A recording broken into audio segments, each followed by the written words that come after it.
And I've spoken before about solo biking, solo riding, which is what I prefer to do. Although I've got some really good friends that I like to ride with on occasion. But I thought today's little topic would be going on from why I ride solo as to how I ride solo and how I do the trips that I do. And particularly when I travel, I was going to say outside this country, but it applies to this country as well. It's all about accommodation and what you're going to do. Now, straight away, a lot of people will be saying, oh, we go camping. Yeah, I used to go camping. It was absolutely excellent. I have some great times, some great memories camping, both on my own and with friends. But now I'm 70 and camping is not really an option for me these days. I find it real hard work, very uncomfortable. It means carrying lots of equipment.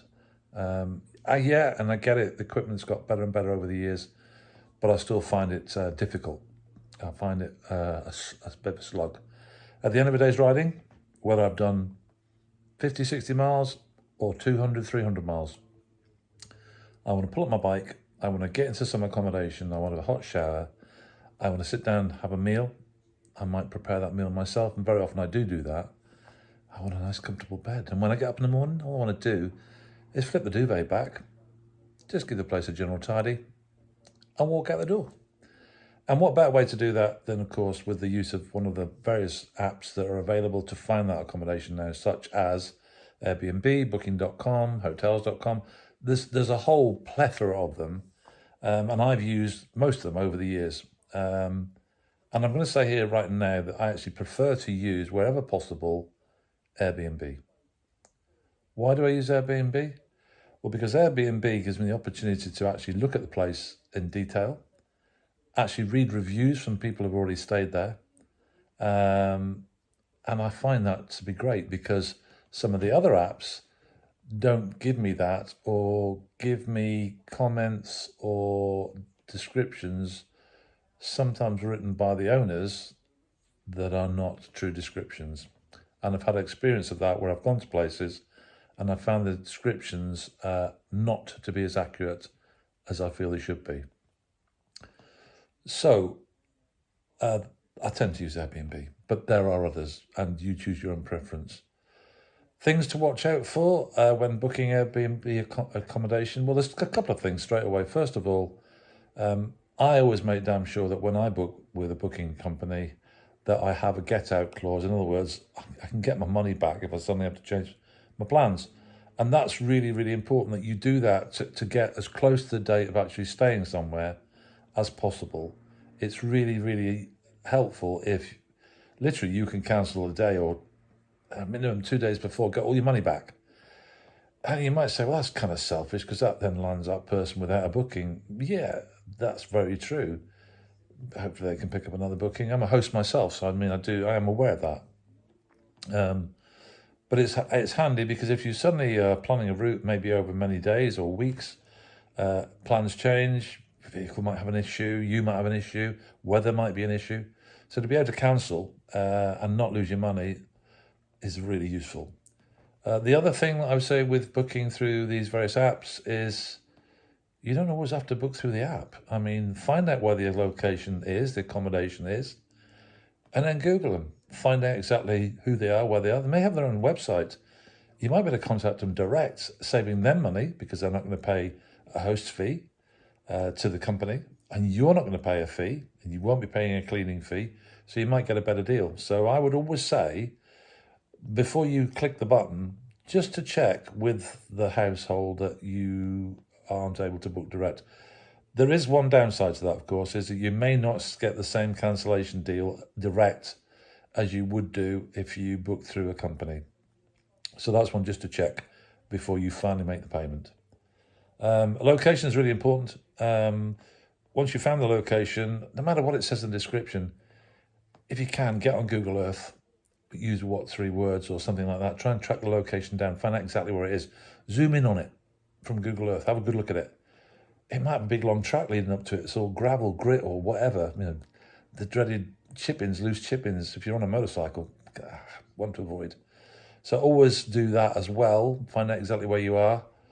Find out, obviously, with the accommodation, what you're getting. If you're not getting a kitchenette, which most have, not all, most have, then you need to find out in the local area if there's somewhere to get something to eat. If it has got a kitchenette, then obviously you need to find out in the local area you've got somewhere to buy the food. You don't want to be carrying it all day long. So if you've got something like a supermarket, at the very least, a very small shop would be very handy. So that's some of the things that you should really be thinking about, well, prior to booking, really.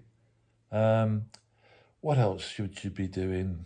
So another aspect of, the accommodation is, of course, the price.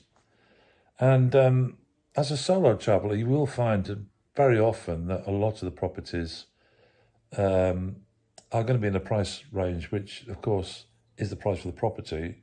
And if there was two of you, then obviously it's going to be cheaper because you can split the costs. Having said that, a lot of the properties, both in the UK and abroad, very often come with a single bed, normally a double bed. So if you are two travelling friends, might be a couple of blokes, might be a couple of women, and you don't want to sleep together, that might be an issue. And that's something you need to look at before you book, again, to just check that it has got the bed requirements that you need. Cost-wise, my experience so far has been that, generally speaking, and I'm going to talk now about France and Spain because I know more about that than anywhere else, although I've done Italy. The accommodation costs through the likes of Airbnb and some of the other apps are generally cheaper than they are in the UK. And that includes, the whole UK. So that's England, Scotland, Ireland, and of course Wales. Where, generally speaking, I'm going to say generally here, for the sort of accommodation that you might want to go for, so that would be something like an individual apartment as opposed to a bed and breakfast. Bed and breakfast, nothing wrong with that. And I do use those sometimes. But I don't really like to have to be dependent on somebody for that. I like to come and go as I wish. So for me personally, it's much better for me to have a self-sort of catering type place. I prefer that. So generally speaking, I find those abroad a lot cheaper. In the UK, I find those quite expensive. And when I say expensive, I'm talking anything from £60 a night upwards. Whereas abroad, I'm finding in France I can get something probably better quality for around about, I'm going to say 40 to 60 euros a night. I've had cheaper. I've had places at 25 euros with a swimming pool, and they are around. Yeah, they're off the beaten track sometimes. So again, those points I mentioned about just checking what the facilities are is really worthwhile. But they are available. So when it comes to planning a trip and planning where to go, the three things really to take into account, obviously, are accommodation costs, yeah. Fuel costs, yeah. And if you're travelling abroad, then obviously you need to write into that the ferry costs, the cost of getting there.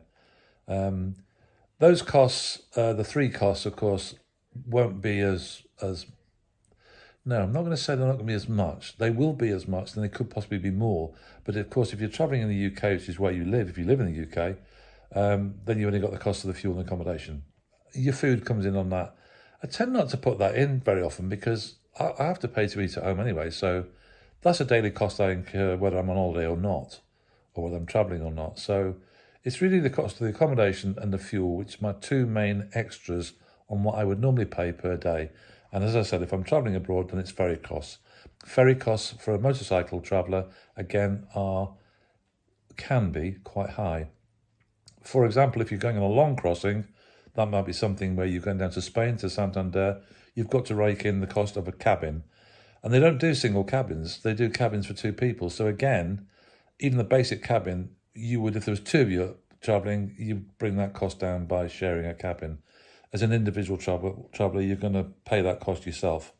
Good tip for that one, by the way, is if you do get a ferry crossing, go for the basic cabin. Always go for the basic cabin. The one that's internal with no windows, it's like a metal box. It's horrible. When you get on the boat, then go to reception and ask if you can upgrade, because very often you can get a cheaper upgrade. I did it recently coming back from Santander. I upgraded from an inside box, which was horrible, to an outside cabin, which was beautiful. And the cost of that would have actually been €27. I didn't actually pay it because my cabin that I was supposed to be having wasn't ready, wasn't cleaned, and I got it as a freebie. But always do that. Always go to reception, ask if you can upgrade, ask them what the cost might be. You might be pleasantly surprised. So yeah, so those are my thoughts really of accommodation. And I'll add more videos to this little series, but accommodation, if you're not going camping, and if you want to go camping, by the way, there's tons of camping places.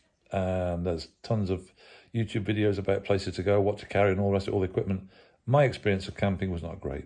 And as I say, it's my age really now where I've decided that really I want home comforts, and home comforts do come at a cost, but I consider that cost to be well worth paying. And I rope it in to my overall holiday costs. I always call it a holiday. No, I refer to it as holiday, but actually it's not a holiday. It's an adventure. If you book a trip around about sort of Christmas time, for a trip you might be doing later in the year, very often it's cheaper because the costs tend to go up as we get closer to the sort of holiday time. So yeah, if you're going to go, my one advice to you is don't think about it, do it.